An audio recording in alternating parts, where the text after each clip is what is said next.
দর্শক আপনারা দেখতে পাচ্ছেন আমরা কিন্তু এমন একটি এলাকায় চলে এসেছি। এখানের মানুষ কিন্তু খুবই বিপদ সংকটে রয়েছে। আসসালামু আলাইকুম ওয়া রাহমাতুল্লাহি তাআলা ওয়া বারাকাতুহু। প্রিয় দেশবাসী, আপনারা দেখতে পাচ্ছেন আমরা এই মুহূর্তে আমরা যেখানে অবস্থান করেছি এই জায়গাটার লোকেশন হলো লক্ষ্মীপুর জেলার রামগঞ্জ থানা জগৎপুর মিজিবাড়ি। দর্শক আপনাদেরকে যদি আমরা একটু দেখাই যে এই যে পিছনে যে দেখতে পাচ্ছেন এখানে কিন্তু আমাদের হাঁটু সমান পানি রয়েছে, কিন্তু ঠিক আপনারা যদি পিছনে 2 থেকে 3 দিন চলে যান পিছনে, তাহলে এখানে কিন্তু এই কমসমান পানি ছিল। এবং আমরা যদি আপনাদের একটু দেখানোর চেষ্টা করি, সম্পূর্ণ জায়গায় কিন্তু পানিতে ভরপুর। আমরা আপনাদেরকে আজকে দেখানোর চেষ্টা করব এবং আমরা যে সামগ্রী নিয়ে আসছি, আমাদের যে ট্রাক রয়েছে ওখানে কিন্তু সেগুলা রাখবো। তারপর এই বন্যাত্ম কবলের যে লোক রয়েছে আমরা যথাযথভাবে আপনাদের আমানতগুলা দেওয়ার চেষ্টা করব। এই সব এলাকায় কিন্তু মানুষগুলা খুব কম এসেছে।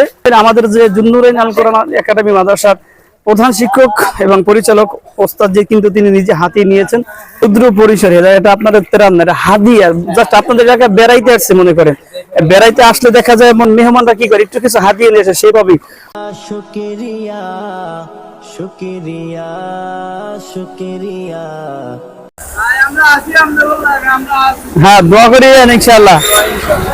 আমরা চাচ্ছি আপনাদের আমানতটা এমন জায়গায় পৌঁছে দিব যেই জায়গার মানুষগুলা আসলে সত্যিকার কষ্টকার রয়েছে। অনেক সময় অনেকে দেখা যায় যখন শুরু থেকে আসে শুরু থেকে দিয়ে চলে যায়। আমরা শুরু থেকে নয়, আমরা দিতে চাচ্ছি আরো সামনে গিয়ে দিব তাদের আমানত। দর্শক আপনারা দেখতে পাচ্ছেন আমরা কিন্তু এমন একটি এলাকায় চলে এসেছি। এখানের মানুষ কিন্তু খুবই বিপদ সংকটে রয়েছে, যেটা আসলে আপনাদেরকে আমি ভাষায় প্রকাশ করতে পারবো না। এখানে কিন্তু আমরা হাঁটু বরাবর পানি পেরিয়ে এখানে এসেছি হবে ইনশাল্লাহ। আমাদের জন্য দোয়া করবেন, কারণ আমরা দর্শক আমরা কিন্তু আপনাদের সেই আমানতগুলা আশা করি প্রত্যেক বাড়ি বাড়ি গিয়ে পৌঁছে দেবো, কারণ আপনাদের কথা